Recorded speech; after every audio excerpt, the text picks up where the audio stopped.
Buenas a todos, bienvenidos a un episodio más de Silbido de Postas. Para las personas que hasta ahora se sincronizan con nosotros, nos gustaría comentarles que este es un proyecto de podcast donde tratamos temas literarios unidos con los temas sociales. Así que muchas gracias por escucharnos, muchas gracias por estar ahí junto a nosotros y sean todos bienvenidos. De donde crece la palma, y antes de morir yo quiero echar mis versos del alma, y antes de morir yo quiero echar mis versos del alma. Después de su graduación en la Universidad Nacional de Colombia como abogado, a José Eustacio Rivera le ofrecen una curul en la Cámara de Representantes. Después de poco tiempo de adquirir la curul, llega un telegrama del obispo de Garzón donde pedía su renuncia y la argumentaba con un "es por el bien de la Unión Católica". El escritor, entre risas, eh, lo único que pudo decir al respecto fue: "me barrieron de un sótano". Moriré de cara al sol, yo soy bueno y como bueno moriré de cara al sol. El episodio de hoy se titula Tierra salvaje, tierra de promisión. Vamos a tratar de abordar en esta primera parte de este episodio un poco de la biografía y la vida de el gran José Eustacio Rivera, gran autor colombiano. Así que sin más preámbulo, Darío, sea usted bienvenido a los micrófonos de Silbido de Postas. Hugo, un saludo a su merced y a toda nuestra audiencia. Vamos a tratar de abarcar un poco la figura y la obra de José Eustacio Rivera, que es un clásico colombiano y, si se me permite, un clásico ya de las letras hispanoamericanas. Eso es lo que vamos a tratar de hacer.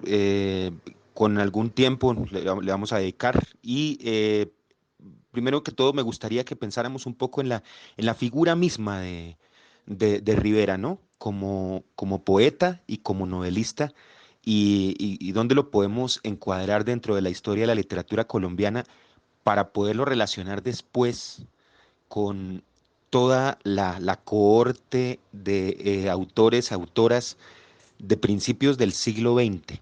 Me parece que es importante encuadrarlo, ubicarlo de pronto en un espacio histórico y en un espacio geográfico para que nuestros oyentes sepan más o menos de qué va nuestra conversación. Rivera es famoso en nuestro país y en muchas partes de la lengua española, en muchos sitios donde se habla nuestro idioma, por ser el autor de una novela capital que es La Vorágine, de la cual hablaremos en este espacio, Tierra Salvaje, Tierra de Promisión, de Silbido de Postas. Pero me gustaría empezar mencionando un poco algunos detalles, digamos, de la biografía, del contexto de Rivera, para que sepamos más o menos de qué persona estamos hablando, ¿no? Recordemos, por ejemplo, que Rivera nació en la provincia, era un escritor de provincia. Él nació en un municipio que se llama San Mateo, se llamaba San Mateo en el Huila, y que después de muchos años le cambiaron el nombre al pueblo y le pusieron Rivera, ¿no? En homenaje a José Eustacio Rivera. Él era abogado de la Universidad Nacional. Se sabe que tuvo una formación muy estrecha, muy directa con los grupos literarios de la Bogotá de su tiempo. No olvidemos tampoco que fue un estudiante brillante. Él lo becaron y él tenía un título, una titulación doble que a principios del siglo XX era algo notable. Él era normalista, era profesor, digamos, por vocación, y también era abogado. Y precisamente en su destino como abogado fue que se encontró con la selva. Justamente, Darío, yo creo que hay que nombrar ya a José Eustacio Rivera y a La Vorágine y a toda su obra como un autor y como una obra clásica ya hispanoamericana. Más allá de eso, resulta siendo La Vorágine, que es su obra magna, una, un libro de tinte costumbrista, pero no es, digamos, un costumbrismo que se ha hecho mucho en Colombia que tiende hacia de alguna forma, hacia la parodia, sino es un costumbrismo que se hace y se denota de una forma seria, de una forma literal, literariamente hablando, muy conceptual, muy académica y muy dedicada. Se nota mucho la dedicación del hombre que justamente, como su merced lo menciona, desde sus estudios de primaria, desde sus estudios de bachillerato, eh, tiene ya una concepción bastante amplia frente a lo académico y también frente a lo literario. Hay que también tener en cuenta que, digamos, José Eustacio Rivera no nace como un escritor de un solo libro, sino que primero nace como poeta y un poeta muy joven, es, desde el colegio, desde el bachillerato, desde la Normal de Bogotá. Ya se estaba consagrando como poeta, quizá no nacional, pero sí ya como un poeta joven del que se esperaba mucho. Y también su relación con la belleza y con la naturaleza viene desde sus primeros poemas. Fue desde bachillerato ya estuvo concursando con su poesía e incluso ganando algún nombramiento, alguna nominación con lo que hace. Estudiante de la Universidad Nacional, como bien su merced lo dice, abogado, escritor, eh, y justamente en su trabajo como abogado lo llevó a conocer no solo la selva, sino también el llano y conocer y encontrarse con ciertas personas que influyeron mucho en su obra, influyeron mucho en su vida para hacer una creación literaria, podría llamarse una creación poética, a pesar de ser una novela.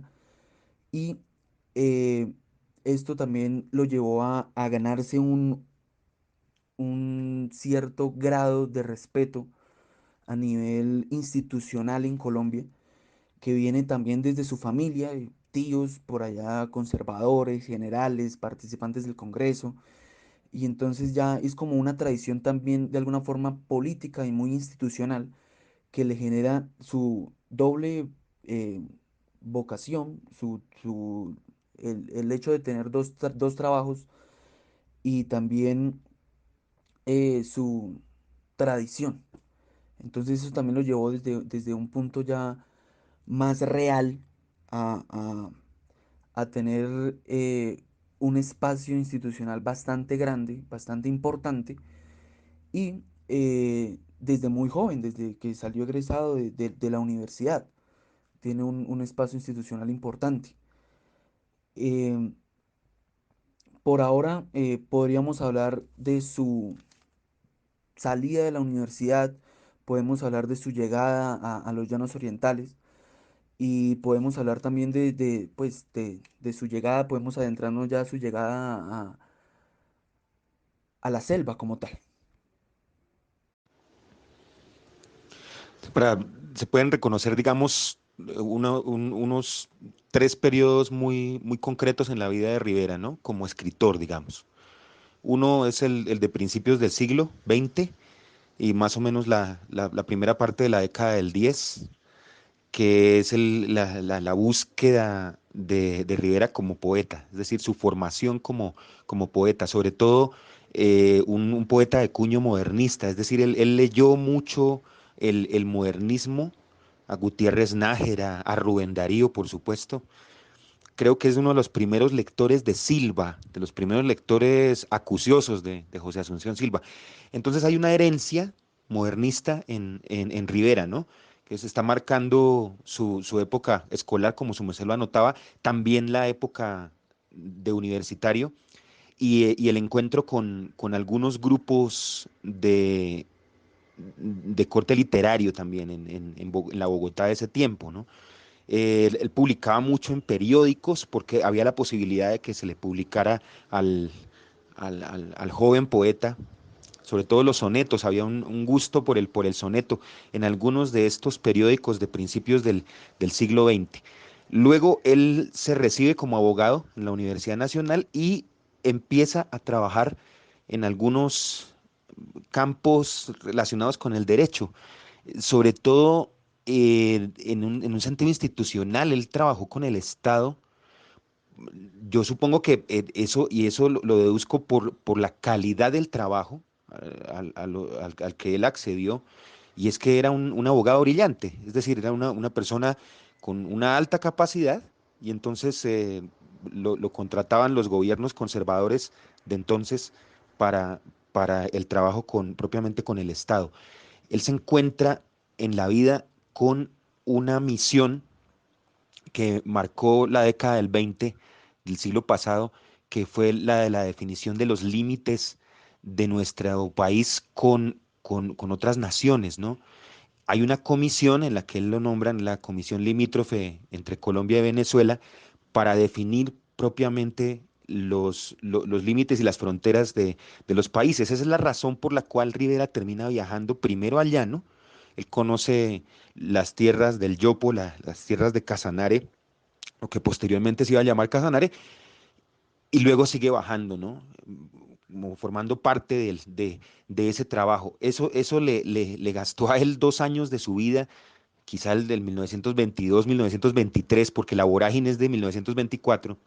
Entonces, él tuvo que haber estado allá. Sí se conoce y es muy célebre una especie de memorial de agravios que él escribe al Ministerio de Relaciones Exteriores, que es muy famoso porque nunca se lo contestaron. Y él explica ahí todas las crueldades y los vejámenes que se cometían en la selva en la época de las caucherías, en ese año, en 1922-1923. Ese es el origen remoto, digamos, de la novela. Una serie de textos que él escribe, que son textos de denuncia y que jamás tienen una respuesta por parte del gobierno central. Así es, mi hermano, toda esta incursión, este lanzamiento, autolanzamiento al vacío, con la excusa de su propia profesión, también con la excusa de una herencia, como tal, una herencia conceptual con su propio país, una responsabilidad social. Lo lleva a los llanos, lo lleva a la selva, a encontrarse con situaciones, a encontrarse y a estallarse completamente con la injusticia y la corrupción, que no es una cuestión del siglo XXI, es una cuestión que viene de prácticamente toda la historia de Colombia. Y entonces para cerrar esta primera parte de este tema tan extenso, valdría la pena redondear todo la vida de José Eustacio, que ya lo hicimos, y nos encontraremos en una próxima oportunidad con nuestros queridos escuchas. El objetivo de este podcast es que, pues evidentemente hay muchas cosas por hablar, entonces lo vamos a dividir el episodio lo vamos a dividir por partes que se irán publicando en el transcurso de la semana. Entonces esperamos que seamos de la altura de nuestros oyentes, de nuestros escuchas, y esperamos que lo que estamos diciendo y el tema que estamos abarcando sea de su agrado. Un abrazo para todos, nos encontramos en otra oportunidad en este episodio, y en la segunda parte nos veremos. Guantanamera, Guajira Guantanamera, Guantanamera, Guajira Guantanamera. Con los pobres de la tierra quiero yo mi suerte echar. Con los pobres de la tierra quiero yo mi suerte echar. El arroyo de la sierra me complace más que el mar. El arroyo de la sierra me complace más que el mar.